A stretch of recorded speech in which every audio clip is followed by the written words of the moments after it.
What's good? What's good, good people? Welcome to another edition of Sports Talk. Yo, Lee Sports Talk from the couch. What you doing? We're gonna get you a little reaction from Championship Sunday. AFC, New England, Jacksonville. New England advancing into the 8th Super Bowl. We're going to get NFC, with Philadelphia just destroyed Minnesota 38-7. Set up a rematch between New England Patriots and Philadelphia Eagles. It's your boy, El Banger the Don. And you got Ayo the King to my left. Hey, what's going on, people out there in the world, man? Hey, I know everybody saw them games. Some people excited, some people not. Pats won again. Back to their 9th Super Bowl. It's crazy. It's ridiculous. But a lot of Pats fans out there. A lot of people excited. Me personally, I can't stand Tom Brady. You gotta respect him, though. You definitely have to respect him. You gotta respect him. You gotta respect the guy. But at the same time, it's like, at what point does this get old, man? I don't want to keep seeing them. I don't want to keep seeing them. But you kept wanting to see the Lakers make it to the championship every year, right? They went 4 straight years. I'm a Lakers fan. Why would I want to see the Lakers? Don't be a hater. That's it. Just don't be a hater. Look here, I'm going to tell you this right now. The Pats are going to win. It's just that simple, man. Philly, what they did. Philly, what they did today was pretty good. I mean, but at the end of the day, Pats gonna win. That's just what it's gonna be. It's no stopping them, man. If the only way they gonna win if Nick Foles get hurt and Eli Manning stepping the quarterback. Is Eli on Philly's roster? Hell no. Well, I know the Pats gonna win that. That's gonna be number 6. That's going to give him 1 more than Terry Bradshaw. That's going to give him 2 more than Joe Montana. 4 more than Peyton Manning. With some of the great quarterbacks. Yeah. He's already a great. He's he's the greatest quarterback to ever play. Real simple. The greatest quarterback to ever play. If he wins this, just put the extra stamp on his career that he's the greatest. And judging by the way he played today with his supposedly hurt hand, yeah, he still got some more years. Hand definitely wasn't hurt. Definitely wasn't hurt. How do you throw like that with a hurt hand? He was throwing bombs downfield. He was throwing drills. Everybody know who threw a ball before how difficult them passes are to throw if you got a hurt hand, man. His hand was nowhere near hurt. He probably got a little paper cut or something. He want to play it off as a hurt hand, man, whatever. 290 yards, 2 touchdowns, threw for 133 yards in the 4th quarter. With those 2 touchdowns, converted to 3rd and 18. I would say he definitely wasn't hurt. A little paper cut. Blew it up. They definitely blew it up, though. Every pass was on point. Every pass is on point. Like, it's no way every pass would be on point if your hand hurts. You know what I'm saying? It would be slightly to the left, slightly to the right, too high, too low. Every pass on point. There's no way he was hurt. But you know what? I respect the guy. Even though I don't like him. You have to respect. I still respect him. But you know what? The Jaguars, let's get into them. Because they let me down. They definitely let me down. And when Gronk went down, I thought that was a sign that, hey, they going to really take control of this, and this was going to be what it is. But, like, Gronk went down, helped the Patriots for some reason. I don't know what happened, but after he went down, they took off. So they was going to take off regardless. That game was New England from the first kickoff. Yeah, Jacksonville went down the field. They scored. New England started the game, went down at 3 points, 3-0. Jacksonville came back 7-3. Cool. Jacksonville 14-3. Cool, but the turning point right before the half, pass interference call. Pass interference on Jacksonville, in which set New England up right before the half to make it 14-10. It was like numerous of things in the game that happened. I was like, okay, New England gonna get them. 14-3, you cannot get a pass interference called and set New England up first and goal inside the 15-yard line. Things like that, you're going to automatically lose. And when you got New England down, you got to really, really, really put your foot on their necks, which Jacksonville did. Too many field goals. Nah, people say, well, they only kicked 2 field goals. 2 field goals is a lot when you're dealing with the situation that you're in. You're going against the best coach and quarterback of all time. You're in the AFC Championship game. It's the wrong time to keep kicking field goals, man. Like, if one of those field goals was a touchdown, we might be having a totally different story right now. If ands, patent pans, there'd be no cooking in the kitchen. A young Jacksonville team couldn't get it done. Simple. They couldn't get it done when they needed to get it done. They let their fans down. They let the New England Patriot haters down. Like, I didn't want New England to win, but they won. Like, I respect them. They're a great organization. They just let everybody down today. Up 14-3 in the first half. No, hold on. Did the players let everybody down? Or did the coaches let everybody down? I'll say 80% coaching, 20% players. Because coaches definitely blew that game for New England. Now, players, what side of the field you talking about? Because Blake Bortles had a terrific game. Blake Bortles played a hell of a game. I would give Blake Bortles his credit. Blake Bortles went 23 for 36 for 293 yards. Actually, threw more yards than Tom Brady. He had 1 touchdown. He's a game manager. Like, that's what he's going to do. But me personally, coaching blew that game. They went the soft coverage second half, particularly stiffly the fourth quarter. They went the soft cover 2 thing. You got 2 all-pro cornerbacks sitting right there doing what they need to do. But for some reason, the playmaker, Amendola, no one wants to cover Amendola. You got 2 all-pro cornerbacks in that one time where they on Amendola. He scored 2 touchdowns in the fourth quarter. He converted the 3rd and 18, and that one time was the 2 all-pro corners on him. Okay, now, the thing that confused me the most was Jalen Ramsey was on Gronk the whole game. Everybody know Gronk's a tight end. Gronk plays the middle of the field. Everybody know Danny Amendola is a slot receiver, which also plays middle of the field. So when Gronk went down, why wouldn't Jalen Ramsey go to the best player they got left in Amendola? He was already playing middle of the field anyway. He wasn't playing corner on the sides.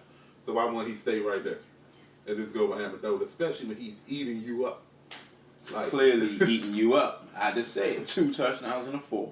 Converted the 3rd and 18.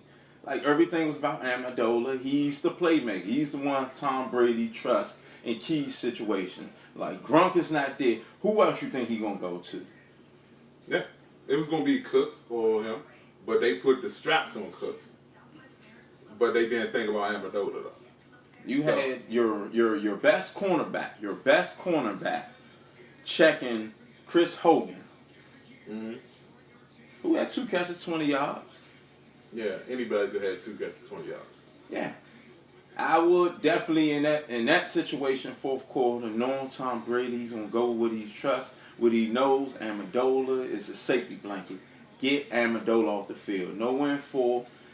Just go back and watch the game. No win for can I have Amendola being covered by linebackers, safeties. No way in fucking for. Actually, should he be covered by linebackers and safety? An all-pro corner out there for what? Take his best option out of the game. It's coaching. Simple. Everybody who knows the history of Tom Brady and Bill Belichick know they love passing in the middle of the field.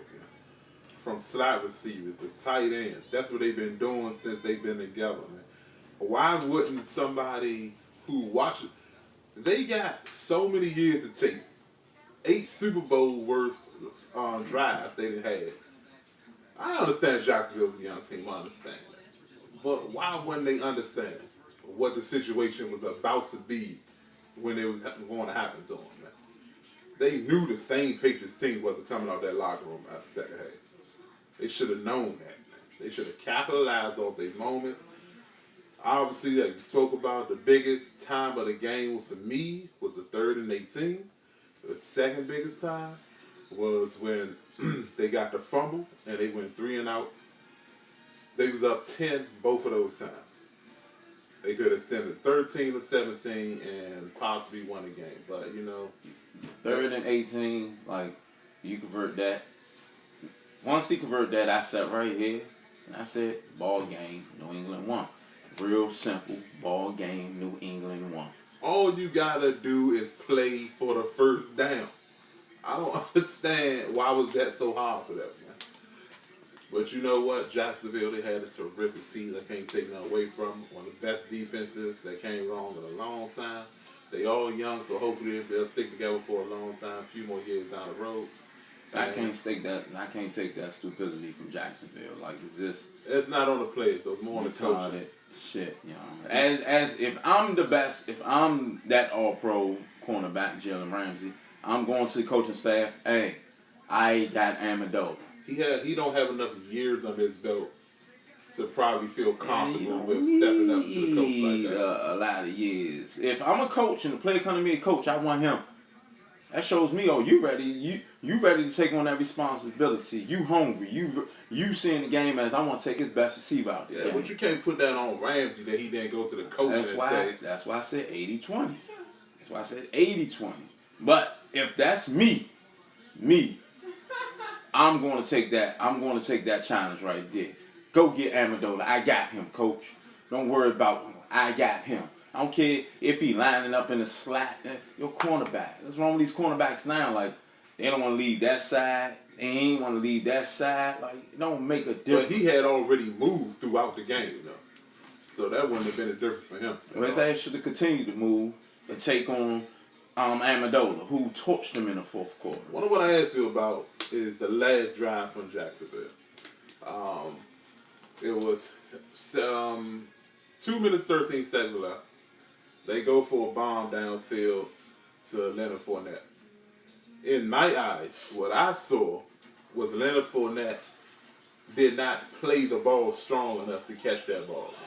He didn't dive for it. It looked like he didn't pick up the extra speed that he could have had to go for the ball. He didn't even put his arms out like he really wanted the ball. What do you think about that, man? Because that was a huge play that could have turned out a touchdown. He definitely had to step on the defender. But like I told you before, that's not his forte. That's T.J. Yeldon. If that's T.J. Yeldon coming out that backfield doing that, I can see that. Leonard Fournette, power rusher back. Weighs a whole lot of pounds. No offense, I'm not saying it, but he's just a heavier back. You're trying to get him out the backfield. Ball could have been a little better, but I'm not going to blame Blake Bortles on that. I think more so he should have died for it, but to pick up the extra speed, he need the speed back to go get it. But he definitely should have died for it, if that was the case, than anything. That ball dropped right close to his feet, man. That shows he was in position enough to make a play on it, man. For him not to make a play on that ball, man, is ridiculous, man. I don't know what he was thinking at that moment. I feel you're giving him a pass by even saying that. He's not that type of back to go after the ball on the pass like that. He's more of a runner. Yeah, I understand that. But when the Super Bowl is on the line, making it to the Super Bowl is on the line, which you played for all season, it doesn't matter who you've been before. You're going to go out there and you're going to get that ball. So that goes back to coaching. If I know I'm in a passing formation, why do I have Leonard Fournette in the game? Put your third down back, T.J. Yeldon, in the game, who clearly can get it out the backfield. He's a matchup problem for linebackers or whoever. That's what he's for. Why have Leonard Fournette in the game? Make that substitution. It don't matter why he was in the game. What matters is the fact that he didn't go for the ball. How he's going to go for the ball? I gave you one. Only thing I can see is him diving for it. He doesn't have the speed. Let me ask you this. Say they ran that play on fourth down. It's the end of the game, right? End of the game, 10 seconds left, whatever. They throw that ball on fourth down. It's close to him, just like it was on first down on this today. Would you think he would have died for that ball? Yeah, he would have died for the ball. You know what? Because he would have felt he had no choice but to die for the ball because this is fourth down and it's the end of the game. Now, being as though it was first down when this happened, it seems like a pass is being given to him for no reason. Ain't no pass man give it to you for that. But let's go back to, once again, coaching. 1st and 10. You're in the 38-yard line, inside the 40, 38-yard line. You basically in New England territory. 1st and 10, 2 minutes and 13 seconds left. You just hit a big back shoulder pass to your receiver. Gets pushed out of bounds. Time stops. So at this point, you have 3 timeouts. My focus is, okay, 1st and 10, 2nd and 13. You have a game managing quarterback. Hand the ball off to Fournette. Worst thing's going to happen is he gets stopped for what? No gain, maybe a 1-yard loss, regardless. That's basically what was happening the whole second half. But New England's playing soft. New England's low off balance a little bit. They low off balance a little bit, so you get a rush up the middle. You get 3 or 4 yards, so you at the 2-minute warning with 2nd and 7. Let's decide, be 2nd and 8. 2nd and 8. 2-minute warning, 2nd and 8. You put yourself in a better chance of converting. You got 3 downs to play with to get 8 yards. And then you can run a timeout. You run a timeout. Because my focus is, okay, Jacksonville going to score, but don't leave time for New England. Because also they had 3 timeouts. I said, don't leave time for New England. But instead of running that ball on 1st and 10, taking the ball to the 2-minute warning, you ran one play where you had to pass to Fournette, which he didn't die for, whatever you want to say, whatever the situation may be. But okay, now there's 2 minutes and 7 seconds. So the next play, 2nd down play, 2nd and 10, which you still could have ran again to make it a manageable 3rd down. But no, they went back, dropped back and passed. Keep thinking he's Tom Brady, like Break Bowlers with Tom Brady. No, you let him drop back, and actually he got sacked. And actually he fumbled. But that's the pressure you put on Blake Bortles. That's the sum it all up is this coaching. I can't deal with the coaching. Jacksonville coaching blew that. They just blew that game. So now you set up with 3rd and 18 coming back from the 2-minute warning. When you could have went 2nd and 10, 2nd and 9, 2nd and 8. Who knows? True. I mean, I got you on that, man. You know, well, you know, another year the Patriots see Tom Brady and Bill Belichick get the job done, man. So we'll be saying, you know what this reminds me of, man? I want to say this right now. On the radio at night, man. I always had a dream of being, you know, a DJ, you know, late night DJ. You know, playing slow jams on the radio, man. Turn off the mic. Hey, can I have my time right now? I apologize, sir. You know, hey, this is Ayo the King. Welcome to Sports Talking Slow Jams. You see that? you see how smooth that was, man? That was good. Turn off the mic. Hey, so we had another game today, which just ended a few minutes ago, which was the most disappointing game. Because the first game, everybody already thought was probably going to happen anyway. Most people had Minnesota win this game, being as though the Super Bowl is in Minnesota. Minnesota has the better defense. Most people thought Minnesota had a better team, being as though Carson Wentz is down now with Nick Foles starting at quarterback. And they get blown out. So 38-7. 38-7. 38 unanswered points after Minnesota got the kickoff, went downfield, and just punched Philadelphia right in the mouth. 7-0. 38 unanswered points. I'm going to ask you this. Where do you think it went wrong? Was there any particular point in this game you was like, you know what? They're not coming back for this. They don't look like they're in it. It looked like Philly just got all the momentum. It looks like Philly just want to take this thing. They're not playing around with them. 14-7, and I just, like, the crowd went crazy. Like, the body language from Minnesota, I don't know, like, the moment was too big for them.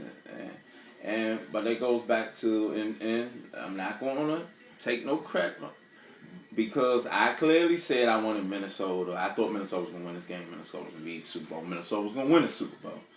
But I also said the dome teams lead them domes. They go outside. It's a different feel. It was just a different feel for Minnesota today. What it was the fact that Minnesota defense did not come to play today. At all. They've been there all season. The funny thing about it is, Nick Foles has not really done anything since he's been starting at quarterback. This game, he lit them up, man. He tore them up. Like I 26 for 33, 352 yards, 3 touchdowns. So he missed on 7 passes. 7, ladies and gentlemen, man, out of 33. I closed my. I was really thinking like, did they put Nick Foles jersey on Carson Wentz? Like he lit that Vikings defense up, which by the way I thought was the best defense remaining in the playoffs. But he just tore through them. Jay ran the ball on them. He ended up with 73 yards. Blunt had 21. Clement had 20. So they rushed for over 120 yards as a team on Minnesota, and they threw for 352 yards on that team. So they almost went for 500 yards in that Minnesota defense. Man, that was ridiculous, man. Mind you, they just put up 15 points last week against a defense defense not even good. Struggling Atlanta defense. Against Atlanta. They defense not even good, and they only put up 15 points. Do you think that's coaching? Do you think Minnesota coaching, they was definitely not prepared? Because we can look at Atlanta, and Atlanta defense nowhere compared to Minnesota. Right. I really think they catch everything that happened last week. They probably just got caught. So was still caught up in that moment that they didn't even focus on the game plan or what Philadelphia was going to throw at them. I think what really happened was the fact that for the first time in weeks, Nick Foles finally felt free. He felt comfortable. I saw him talking before the game and throughout the week, like very comfortable. He said people been in his ear about him just letting it go, man, just going out there to being himself. I think this is the first week he finally felt free. Because remember, last time he was in Philly, he almost broke the single season touchdown record in the game before they pulled him and started doing dumb plays and running the ball and stuff. He could have had the single game touchdown record. He had 7 that game, right? He had 7, and he tied the record. And he tied it early in the fourth. He had like the whole fourth left. He had time to get one more, and they started running and whatever. But he was good for them before he left and went away. So I think this is the first time since he's played that he finally felt confident enough that he just gonna be himself. And he went out there today, and he looked like Nick Foles before he left the first time. Yeah, he tore them apart once again. A great 26 for 33, 352 yards, 3 touchdowns. That's one side of the ball, though. I want to ask you this now. Since this is going to be the hottest topic in Minnesota right now. Case Keenum. He's been great for them all season. He's only lost, 2 games for them. The whole season. He only lost 2 games since he's been starting. He had 3 losses on the season. The first loss was before he even started, the first game of the season. Now, being as though what he did today, you still got Sam Bradford, you got Teddy Bridgewater there. Is Case Keenum show you enough throughout the season to keep him starting? Or did that game in a big moment where he totally folded, besides that first drive of the game, would you keep him at? Let me see. Case Keenum went 28 for 48, 271 yards, touchdown and 2 interceptions. That amounted to 1 touchdown. And I will say a lot of those were dibs and dabs to McKinnon. McKinnon ended up with 11 receptions, so 11 out of that 28 were to the running back. Yeah, Case Keenum didn't do anything. Hey, remind you, let me add one more thing. A lot of it was garbage time. A lot of garbage time? A lot of garbage time yards right there. He didn't do anything to help Minnesota, his team, out today. He definitely didn't do anything to help them out. It's still going to be a little tough because he had a great season. Another young team. You had Diggs and Thinning. You had McKinnon. Then you're going to have what's my guy? The running back got hurt early in the year. The youngin with the ACL. But I forgot his name. But you got him coming back as well next year for a young team. I think you hand it back to Teddy. even though the offense look like it's built for a pocket quarterback right now, you still hanging back to Teddy. See what you saying that. See what you saying that. That's what I mean. Like he has two receivers that are great and a great tight end. Yeah. See, this is where it comes down to. Remember, he's been hurt for 2 years. Like he's been hurt for a year. He's been back, but they didn't play him because Case Keenum's been doing this thing. They had Sam Bradford. Now, in that time, they built this offense around Sam Bradford, which then got hurt this season, and they went with another pocket quarterback in Case Keenum. Now, for the last 2 years, they've been running their offense through pocket quarterbacks. Now, do you think they could just go back to a mobile quarterback? Look, I just don't know. Look, get Minnesota coach on the phone. Tell him to answer that. It's tough. It's tough because you got this young Teddy Bridgewater come back off a injury. You just got Case Keenum, who just had a fantastic, awesome season. You got Bradford, who is a solid, probably their best passing quarterback. Mm-hmm. I just don't know. It's a tough decision for the Vikings coaching staff. It's a big decision because, honestly, as we know, all three of them are not going to stay there. Yeah, all three not staying. Because they know only one person will start, only one person will be the backup. Nobody's trying to be third. So it will have to come down to a decision. If you was Minnesota coach, you got these three quarterbacks sitting in front of you. Which one would you let go? Because mind you, Sam Bradford he's solid. Solid, very, very solid. You could trade him. That's what I'm saying. All three of them are trade bait. Because Teddy Bridgewater's still young. He's mobile, which most offenses are running this time, this moment of the NFL. Case Keenum just had a terrific year. He's great trade bait because what he did this season. Sam Bradford was a solid quarterback. So you saying Sam Bradford, you use the trade, right? Sam Bradford, trade Sam Bradford. Get your draft pick, or whatever the situation may be. A lot of teams that need a quarterback. It's start Bridgewater. Had Case Keenum coming off the bench, solid backup, just in case it don't work with Bridgewater. They don't like what they see in the first few games next year. You know you have Case Keenum, who's a better passer than Bridgewater. Mm-hmm. I say that's the safest solution to this question. Mm-hmm. Trade Bradford. Bradford a little older. Stay with Case as your backup. Bridgewater start. If it don't work, pull the plug after 4 or 5 games. If you 1-3, 2-3, 2-4, pull the plug. That Case come in. It's still up to the fight. One more thing. Would his injury scare you on who you should keep? Bridgewater? Yeah. Still keep Bridgewater. No, what I'm saying, like, you give away Sam, and you got Bridgewater, and he's not really 100. Now, do you keep him?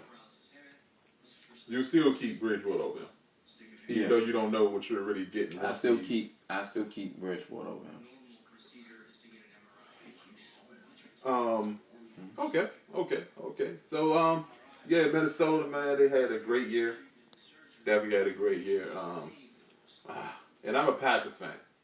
Now, coming from a Packers fan, saying Minnesota had a great year, that's hard. Saying anybody in NFC North had a great year is hard. Being as though Green Bay has ran that division for the last, I don't know, it's been forever since we ran that division. So, I mean, Minnesota was great. Gotta give it up to Philly, man. Gotta give it up to Nick Foles. NFC East. And I did told people to watch out for Philly. You get another season. But who would have thought still watch out for Philly without Carson Wentz stuff? True. Now that's definitely the truth. That's the truth. But what helps them out is you got a quarterback in Nick Foles who's been around the block a few times, who knows what to do when it comes down to. It's not just no pushover. He can play. That boy can play. Did not see them still advance to the Super Bowl without Wentz. But it did help that they had home field advantage throughout the playoffs. You caught a not so good Atlanta team, and I just think you caught a Minnesota team that was hung over the miraculous catch, Minneapolis Miracle. Now the thing that's ahead of us right now You gave him his praise. Do you think he has enough in the tank to take down Belichick and Brady? What I like about Philadelphia is how they like the play calling is solid. Their actual plays are solid. They gonna move. They gonna be able to move the ball a lot on New England. They're gonna be able to move the ball a lot. It's gonna be the key is Zach Ertz, who today had 8 catches for 93 yards. He's a chain mover. If New England find a way to get a hold of him, it's gonna make it difficult on the outside for Alshon Jeffries and Torrey Smith to get open. Because New England, once Belichick is brilliant at taking away your strengths. So no, he don't have enough to answer your question. First and foremost, they don't have enough. New England gonna pull this out. Give Tom Brady a 6 ring. Simple. What I want to believe is that Philly can pull it out because I do not want to see Brady win another ring. It's getting so old. I'm tired of it. Philly, come on, Philly. Do it for me, Philly. Hey, I know the fans. If y'all don't win, they probably burn Philly up, man. You know how the Philly fans is. It's crazy up there now. It's crazy up there now that they in the Super Bowl. Mm-hmm. It's gonna be too crazy. If they win it, oh Lord. Oh yeah, they gonna go crazy in Philly. Them Philly fans is some of the most beloved fans of their teams, and they love their teams up there, especially the Eagles, man. So no matter what, you're right. If they lose or win, the fans going nuts up there, for real. A lot of crazy fans, but I mean, I hope Philadelphia find a way to pull it off, but I just don't see it. Once again, I just don't see it. I mean, I didn't see them beat Minnesota like this. Mm-hmm. So I don't know. I don't know, man. I don't know. I mean, honestly, it looked like Patriots struggled today against Jacksonville, but they found a way to pull it out. Now, winners, they know how to win. They win. They know how to win. Now, offensively, if Nick Foles tried to shoot it out with them, do you think they have any kind of chance? The Nick Foles you saw today, and Nick Foles who was with Philly before, if he came to the Super Bowl, and not the previous Nick Foles past like 3-4 games, he came in there ready to shoot it out with Brady, do you think he could put it off? No. You saying no matter what, Brady putting up the 6th ring? Yeah, he definitely doing 6. I just don't see it. I just don't see it happening. I really don't see it happening. Lord knows, please hope I'm wrong, but I just don't see it happening. Give Brady his 6 rings. Well, there it goes, man. 2 weeks from now, we're going to have football again, Super Bowl. I'm saying 2 weeks from now because next week's Pro Bowl I'm really not looking forward to. I'm going to be honest with y'all. I don't even know who's in the Pro Bowl. I haven't even checked the rosters. I haven't looked nowhere to find out who's in it. Get rid of it. Just get rid of it. I don't even know who's on my team that's in it. I don't even know if I have anybody from my team on it. The Pro Bowl sucks. It needs to change. Something needs to change. But it's not going to change because it's a physical game. And it's a meaningless game. Which means nobody's going to put full effort in there to get hurt and be in the all-season recuperating from an injury, man. So 2 weeks from now, we got a Super Bowl coming up. I'm going with Philly. I'm leaving out with Philly. You going with the Patriots for Brady with 6 ring. We'll see what happens, man. We'll see what happens. 2 weeks from now, we'll be back at you with that reaction. But check us out in between then.